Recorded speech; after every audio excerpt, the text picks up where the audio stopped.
Some places, they just hold on to their stories, don't they? In the old, decaying heart of Kolkata, there's a legend that whispers from the shadows of a place called Jorasanko.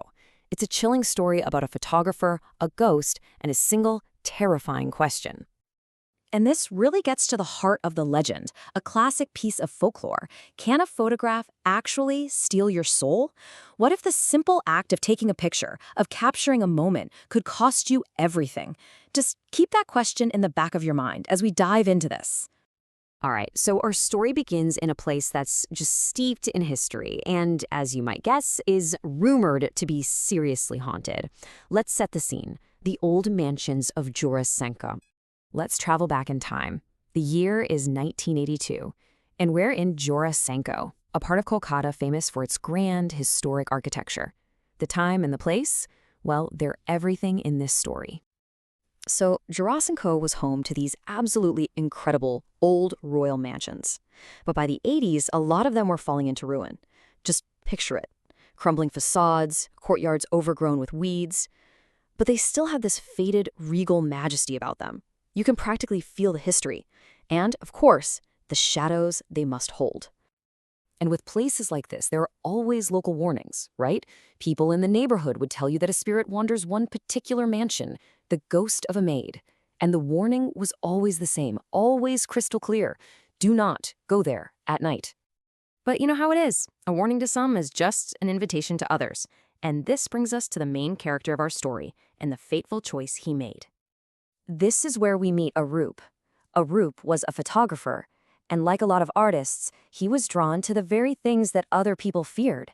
He heard all the stories, the whispers about the maid's ghost, and he didn't see a warning. He saw an opportunity. Now, his goal wasn't malicious or anything. He was an artist through and through. He saw this unique, haunting beauty in the decay, a story just waiting in those ruins. All he wanted was to capture the atmosphere of these mansions under the moonlight, a goal that would lead him straight into the heart of the legend itself. So Arup grabs his camera gear, ignores every single warning, and steps into that forbidden mansion. And this is where his night really begins. It's 11 o'clock at night. He doesn't just go after dark. He goes late, when the city is asleep and the shadows are at their absolute deepest. The perfect time for artistic photos, and for other things to begin to stir. The moment he steps inside, he's hit by it.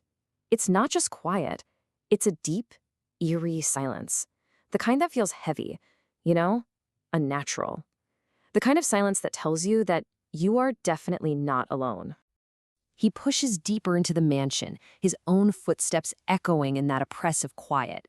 And then, way down a long, dark corridor, something catches his eye.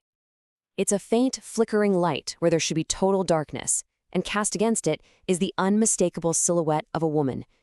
His first thought isn't fear, it's curiosity. Who else would be in here at this hour? He decides to approach the figure. And this, right here, is the moment the story shifts from a spooky exploration into pure, undiluted terror. As he gets closer, he starts to make out details. She's wearing a traditional red sari, her hair is long and unbound, and her head is bowed down, so her face is completely hidden in the shadows. Still thinking this is just another person, maybe a squatter or something, Arup does what any of us might do. He calls out politely, "Excuse me, who are you?" And that is the very last normal sentence of the night. In response to his voice, she doesn't say a word. She just very, very slowly begins to turn towards him. As her head lifts into that faint light, Arup finally sees her face, and where her eyes should be, there's just nothing, just dark, empty sockets. He screams, a raw, instinctual scream of pure terror. He spins around, bolts for the entrance he came through, fumbles for the handle, only to find the massive wooden door is locked shut. It won't budge. He's trapped. And that's when he hears it, a cold, chilling whisper that seems to come from the very air right behind him, saying, "You brought the light, now stay here forever." Arup was never seen again. But the story doesn't just end with his disappearance. No, it ends with what they found the next day. When the locals finally worked up the courage to go inside the next morning, there was no sign of Arup. The only thing they found, just sitting there on the dusty floor of that corridor, was his camera. They developed the film, of course, hoping for some kind of clue. And the final photograph, it was a picture of the woman's face, a horrifying close-up of those empty sockets. But standing right behind her, peering over her shoulder into the lens, was Arup. And in the photograph, his eyes were gone too. The spirit's last words were, "You brought the light." Was she talking about his camera? His flash? A tool that's meant to capture a fleeting image, but instead, it captured a soul? That's the question that still lingers in the shadows of Jorasanko.